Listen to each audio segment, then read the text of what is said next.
Bonjour à tous, c'est Nicolas. On se retrouve aujourd'hui pour la troisième preview, pas du tout, la quatrième preview de Magic Commander 2016. Et donc, vous voyez la dernière carte que je vous ai montrée hier. C'est un peu normal, j'ai juste oublié de dire mon avis et dire sa force et son endurance. Bon, même si vous l'avez lu, mais bon, voilà quoi. Donc pour Kineo, c'est héros de Mélétis pour un rouge, un vert, un blanc, un bleu, c'est une 2/8 et qui donc au début de votre étape de fin on pioche une carte, chaque joueur peut mettre une carte sur le champ de bataille, une carte de terrain après vous, et si quelqu'un ne fait pas ainsi, il pioche une carte. Je trouve ça sympa parce que pour ceux qui n'ont, par exemple c'est comme pour Atraxa, c'est à chaque fin de tour, donc c'est sympa parce qu'après en fait ça joue avec la pioche là, donc ça n'a pas un rapport avec Kiden, donc c'est sympa.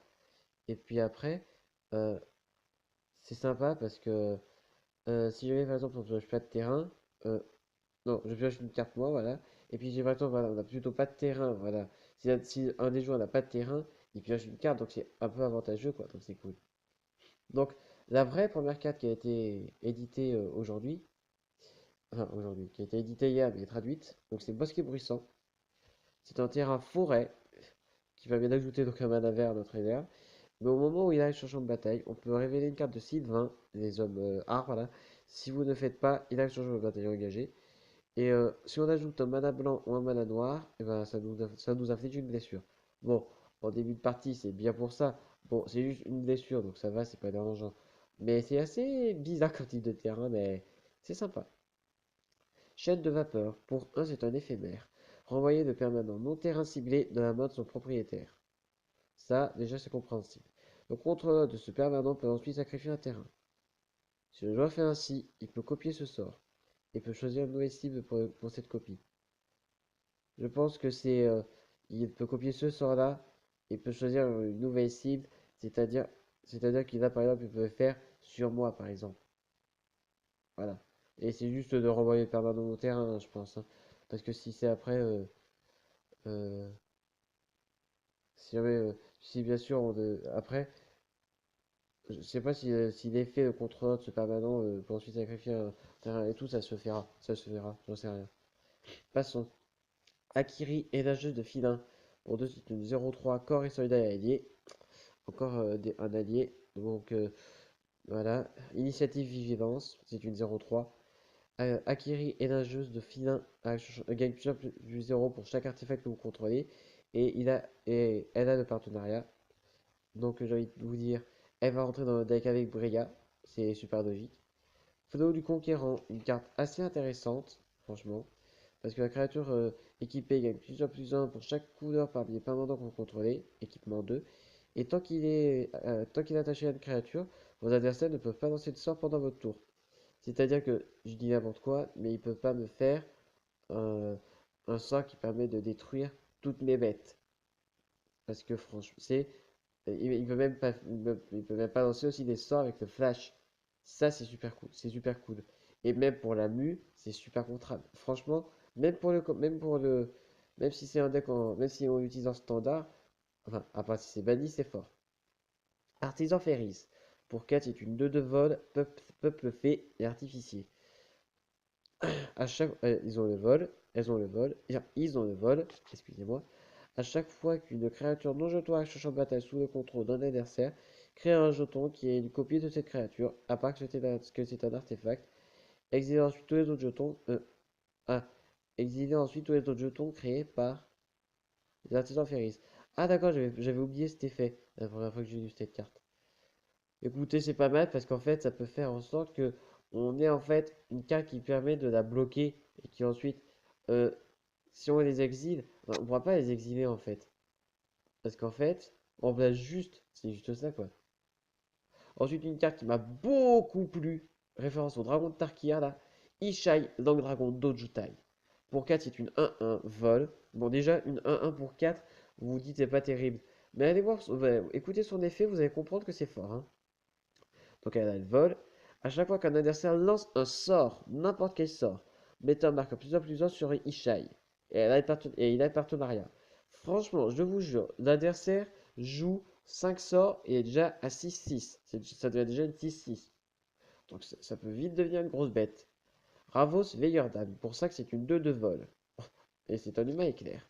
Un humain éclair avec le vol, c'est un peu bizarre. Bon, vu l'illustration, c'est un peu normal aussi, hein. Les autres créatures que vous contrôlez gagnent plusieurs plus 1. Au début de votre entretien, vous pouvez renvoyer une carte de créature ciblée depuis le cimetière dans votre main. Ça, c'est au début de chaque tour, donc c'est super sympa si on joue beaucoup de créates. Et encore partenariat, super sympa. Reine du pouvoir. Pour 4, c'est un éphémère. Bah justement, là, il ne pourra pas le faire, l'adversaire. Avec euh, bon, la carte que je vous ai montrée avant. Dégagez toutes les créatures que vous contrôlez et toutes les créatures que l'adversaire ciblé contrôle. Vous et cet adversaire acquérez chacun le contrôle de toutes ces créatures contrôlées par l'autre jusqu'à la fin du tour. C'est-à-dire que moi, j'ai n'importe quoi, mais imaginez que j'ai un piétineur terrestre et un élément et un charge corn brazer, un bref, euh, questionnaire redoutable par exemple, et que l'autre et que moi et que lui il a Emrakul, Unamog et Kozilek. Moi je contrôle Unamog et Kozilek et Emrakul. Et lui l'autre. Et lui et deux autres cartes. C'est plutôt sympa. Et bien sûr, elles acquièrent la sévérité. Et donc c'est juste. Après, on peut en faire en sorte qu'elle s'entretuent, bien sûr. Parce que nous, on sait ce qu'on fait. Parce qu'on a nos cartes. Après, bien sûr. Je dis ça comme ça. Et c'est pas mal.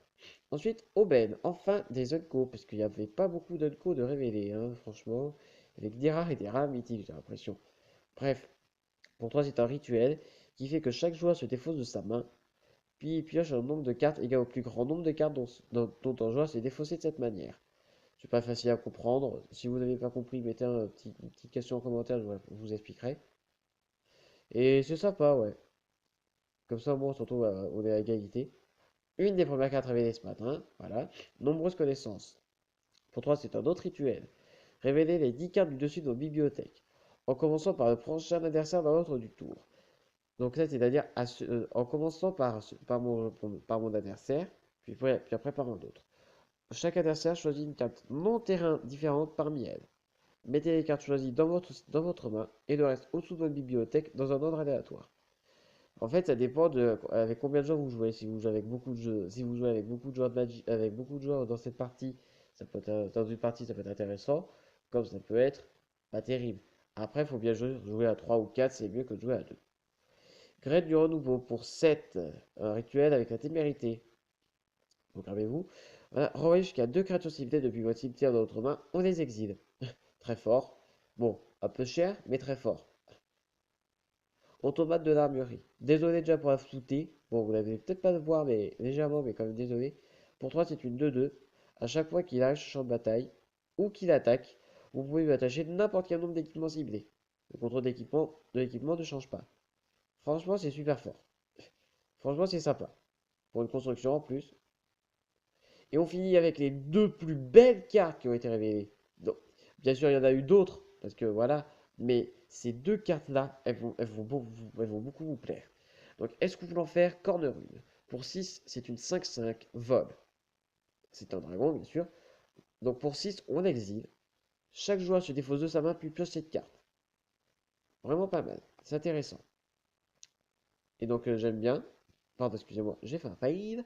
Puis on finit avec le dernier commandant révélé. Yidris, porteur du Maelstrom. Encore référence à Alara. Donc c'est le commandant bleu, noir, rouge, vert. Donc 4, c'est une 5-4 piétinement. Ogre et sorcier. À chaque fois qu'il inflige des blessures de combat à un joueur, au moment où vous lancez des sorts depuis votre main ce tour-ci, ils acquièrent la cascade. La cascade, je vous dis vite fait l'effet. Quand vous lancez le sort, exilez les cartes du dessus de votre bibliothèque jusqu'à ce que vous exilez une carte non terrain d'un combat inférieur. Vous pouvez la lancer sans payer son coût de mana, mélanger les cartes exilées au-dessous de votre bibliothèque dans un ordre aléatoire. C'est sympa à écouter. Et si j'ai mis ces deux cartes en dernier, c'est tout simplement parce que, mince, encore un fail, c'est parce que c'est Karl Kopitsky qui les a faites. Mon illustrateur préféré dans Magic. Bon, ne me demandez pas pourquoi c'est mon préféré, mais franchement, ces cartes, je les trouve méga stylées.